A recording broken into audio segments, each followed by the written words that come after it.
అందరి ప్రాణాలు యమధర్మరాజు గారు తీస్తారు. యమధర్మరాజు గారి పేరు చెప్తే అందరూ భయపడతారు. కానీ మార్కండేయుడు శివలింగాన్ని కౌగలించుకొని నన్ను ఇప్పుడు నువ్వేం చేస్తావు అని అనలేదు. ఆయన ఓ మాట అన్నాడు, చంద్రశేఖరమాశ్రయే మమ కింకరిష్యతి వయ్యమహ అన్నాడు.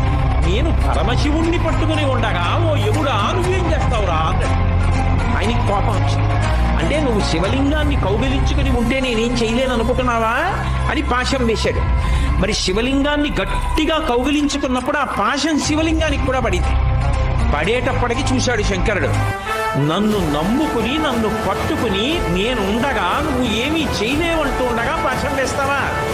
అంతే ఎడంకాలింటి తన్నాడు యమధర్మరాజు గారి యొక్క వక్షస్థలం మీద.